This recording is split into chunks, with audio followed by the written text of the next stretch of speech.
बिस्मिल्लाहिर्रहमानिर्रहीम। आज की इस अजीम शान मीटिंग में आए हुए तमाम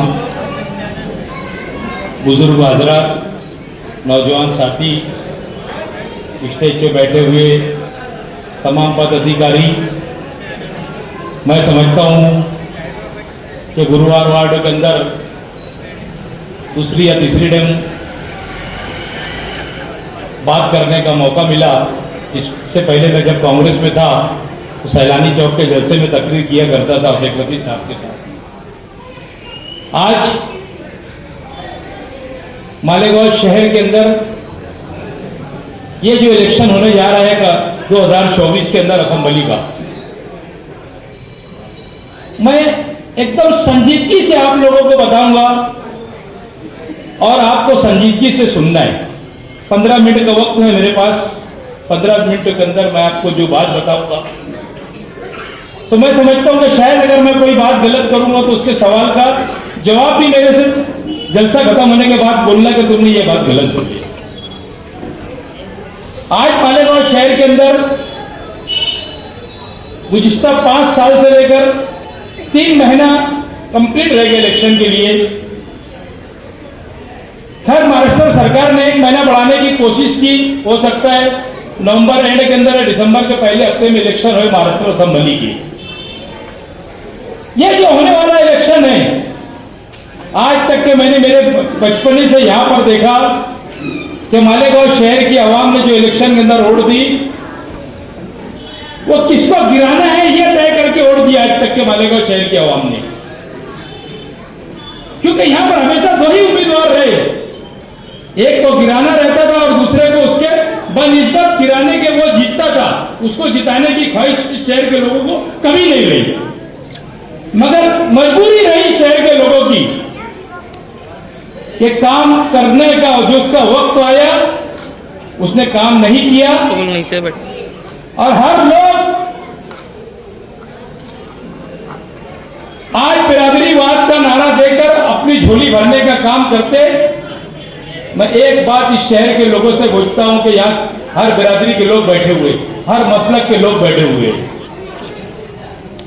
इन लोगों ने कौन सी बिरादरी के दोनों लीडरान ने कौन सी बिरादरी के बच्चों को इन्होंने नौकरी के ऊपर लगाया, कौन से बच्चों को रोजी रोजगार का जरिया दिया, तुम ये मुझे बताओ।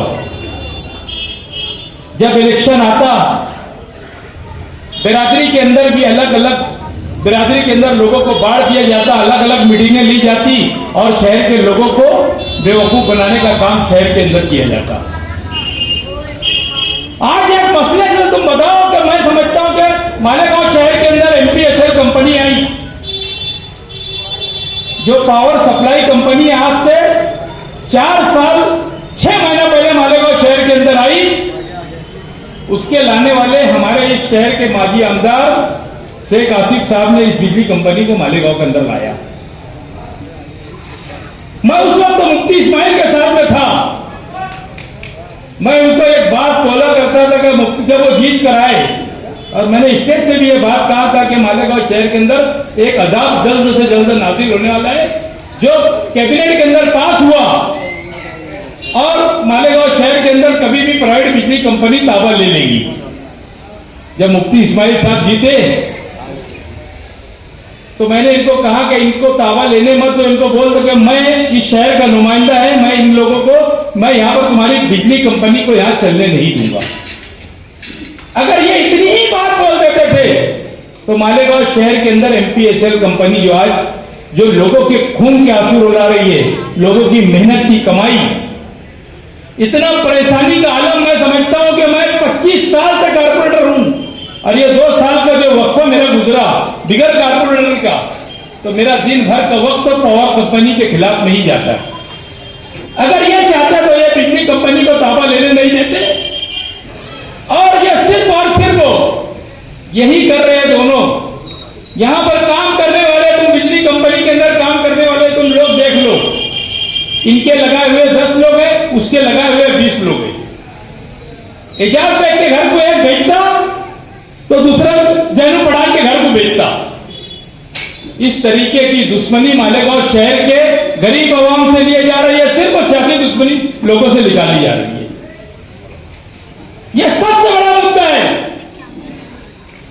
अगर आप लोगों को मैं गवाही देता हूं कि आप लोगों ने, अल्लाह ने अगर मुझे नवाजा, टिकट दिया और आप लोगों ने मुझे चुन के दिया, तो सबसे पहले आप लोगों की मदद से मालेगांव शहर से प्राइवेट बिजली कंपनी को भगाने का काम एजाज बेग की जिम्मेदारी है। अगर नहीं करेगा 5 साल के अंदर, तो आने वाले 5 साल के बाद और देने की बात भी नहीं रहेगी, मांगने की बात तो नहीं रहेगी, तो तुम्हारा देने का सवाल नहीं आया। अब आते हैं अपन कारपोरेशन के अंदर, एक दूसरे के बहुत बड़े बेबाम दावे करते दोनों लीडरान, सिर्फ और सिर्फ एक दूसरे के ऊपर कीचड़ उछालने का काम करते। मैं इनसे पूछना चाहता हूं दोनों लोगों से, और ये शहर की आवाम जो बैठी है, ये मेरे बुजुर्ग, ये मेरे भाई, ये मेरे नौजवान साथी, इनसे मैं पूछना चाहता हूं कि ये बताओ इन्होंने कौन से शहर का डेवलपमेंट किया? शेख आसिफ साहब 5 साल आमदार थे, उनके वालिद मरूम शेख रशीद साहब 10 साल आमदार थे।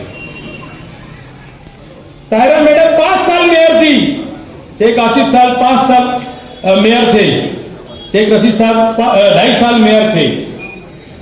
2003 को UDISSMD स्कीम आई मालेगांव शहर के अंदर, उस स्कीम के अंदर जो भी मामला होंगे 5% पानी पट्टी 2003 से आज तक के बढ़ के आ रही है। किसी के जबान से आज तक के नहीं खुला कि हम लोग महासभा के अंदर विषय ले और इसको खत्म कर दे, जो आज 105% पानी पट्टी मालेगांव शहर के अंदर बढ़ के आई। मैं समझता हूं कि नासिक जिले के अंदर सबसे ज्यादा अगर पानी पट्टी कहीं बढ़ के आती है तो वो है मालेगांव शहर के अंदर। मुफ्ती साहब आपको भी 10 साल दिए हमने, ये घराने को 25 से 32 साल इस घराने को शेख रशीद साहब के दिए। अगर काम किए थे तो शेख रशीद साहब के दौर जो काम हुआ था, हम उसकी आज भी बोलते कि कांग्रेस के अंदर थे। शेख रशीद साहब एक अच्छे आदमी थे, उन्होंने शहर के अंदर किसी सबको लेके चला, हर आदमी को अपने कलेजे से लगाते थे और अच्छी बातें करते थे। और अगर ये समझते होंगे उनके लाडले साहब कि हम आजाद उम्मीदवारी कर रहे हैं तो लोग इनको पसंद कर लेंगे, इनको तो सलाम करना भी तुम्हारे को गवारा नहीं करते। शेख आसिफ साहब बताओ 4 साल 8 महीने में किससे किससे मिले यहाँ पर? इनको तो अगर किसी से बात नहीं करने के रहती, मैं आज तुमको बोल देता हूँ, तो फोन उठाते बंद और कान में लगा देते, उधर मुंडी करके निकल जाते। आवाम से इतनी नफरत है। आज इलेक्शन का दौर चालू है, मगर वो कभी किसी गल्ला का बंदा किसी के पास नहीं जाएगा, बड़े बड़े लोगों के पास जाएगा, एलर्जी है गरीबों से उसको। ये सारी चीजों को लेकर शहर के अंदर डेवलपमेंट की बात होना चाहिए। बात बोलने की बहुत है, बड़े जलसे हो गए जब मैं हर इनके पूरी खाल उतार दूंगा कि इन्होंने कितना भ्रष्टाचार किए। बहुत बुरी लगती मेरी बात मैं बोलता तो। उस दिन बोला मैंने एक प्रेस कॉन्फ्रेंस होकर, जहां पर शेख शकील जानी बेग और असलम अंसारी की चिल्लाट हुई कि समझते वहां करप्शन पैदा होता और वहां आसिफ साहब गए, मुझे करप्शन तोड़ी हुई। ये बात मैं बोलता तो उनको बहुत बुरा लगती। 1200 रुपया टन कचरे का टेंडर 2400 रुपये के अंदर इन्होंने साठ गाड़ करके लिया।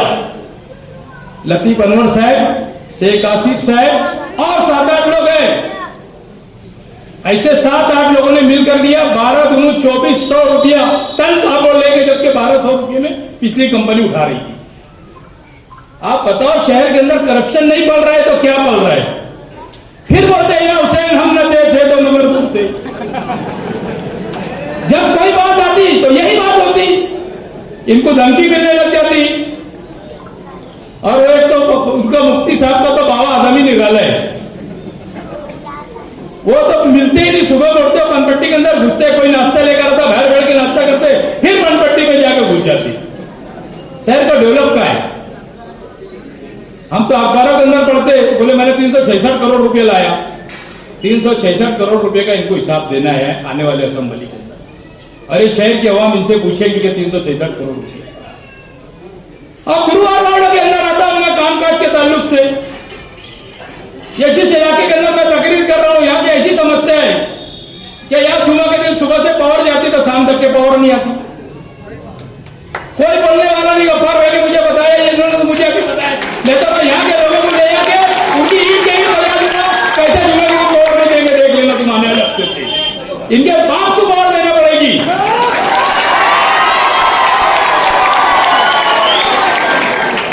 हम आवाम की मदद के लिए आए और आवाम का काम करेंगे। आज 4 नंबर प्रभाग देखो, तीसरे माले के ऊपर जाना पड़ता, आदमी जाते जाते थक जाता, माँ बहनें परेशान हो जाती। आज मुकुंदवाड़ी की हालत देख लो, इतना बड़ा वहां पर बनाई गई थी वहां पर इमारत, उसको तोड़कर तहस नहस कर दिया गया। कमिश्नर को मैंने 15 दिन पहले बोला कि यहाँ का काम शुरू कर, टेंडर निकाल के, और 4 नंबर प्रभाग यहाँ ला।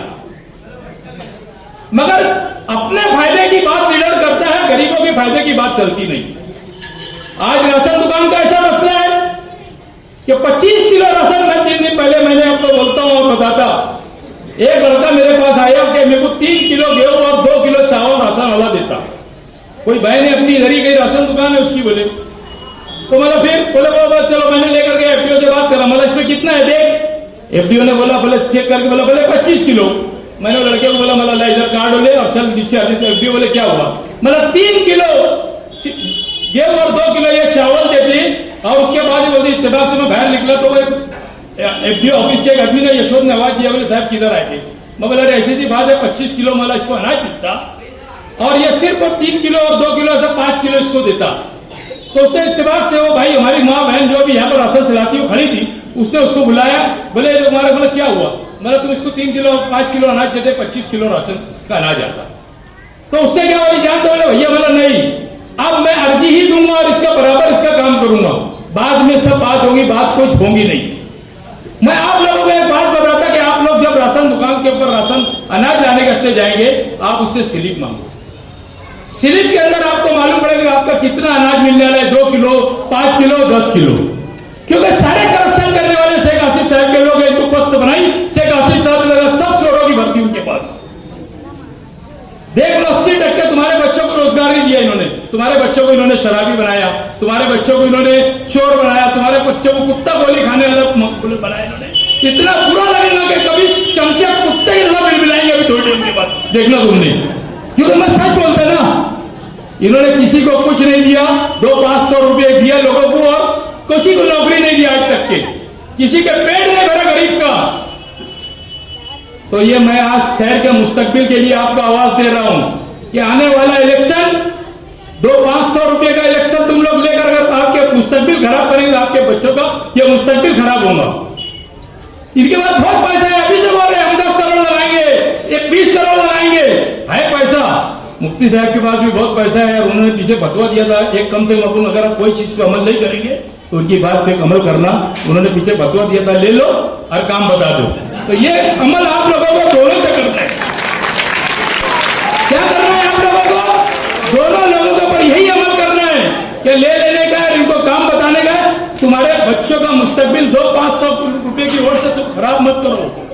आने वाला वक्त तो देखो, हमारे पास कांग्रेस पार्टी तुम्हारे खाने पे खाना रख के चलेगी। मैं सुबह 9-9:30 बजे घर से निकलता तो 2 बजे तक के काम करता, या ऐसा नहीं कि आज इलेक्शन है तो मैं काम कर रहा। मेरी पूरी 5 साल की रोलिंग है, 10-10:30 आखिरी बजता, बाकी मैं 1:30-2 बजे ही घर जाता और लोगों का काम करता। शहर के अंदर काम एक नहीं अनेक काम है। आज वक्त तो नहीं है, वक्त तो 5 मिनट ही बचा है, मैं 5 मिनट में अपनी तकरीर को खत्म करूंगा। और मैं ये लोगों को आपको बोलने के लिए खड़ा हुआ है कि अभी जो भी है, आज एक नाला बनाया गया था कोलूर मस्जिद से लग के, इसके लिए नाले का काम हो रहा था कि भाई आजाद नगर, गांधी नगर, अयूब नगर, ये एरिया के अंदर जो पानी भर जाता उसके लिए वो नाला बनाया गया था। इसके अंदर भी इतना बड़ा करप्शन हुआ, नाले के अंदर 2 करोड़ 39 लाख का टेंडर निकला नाले का, 2 करोड़ 39 लाख रुपए का नाले का टेंडर निकला। नाला बना वहां से वहां तक के, अशरफिया मस्जिद तक के, और उसको आज तक के जोड़ा नहीं गया। अगर वो जोड़ देते तो ये इधर की जो तकलीफें है ये दूर होंगी। उनको लोगों की तकलीफ तो से कोई लेना देना नहीं, उनको करप्शन से लेना देना, उन्होंने उनका काम कर दिए, अब लोग गए भाड़ में, ऐसा हिसाब है इनका। बाकी आवाम इतनी चालाक हो चुकी, अभी मैं बोलता हूं अगले महीने के अंदर मैं वो सरकारी दवाखाने से लेकर तो अहमदिया मस्जिद तक के सीमेंट रोड का काम शुरू कर रहा, जो नीचे था वो ऊपर आ जाएगा, मतलब लेवल हो जाएगा। खलील चट की साइजिंग के रोड का भी मैं काम शुरू करने आ जाएगा।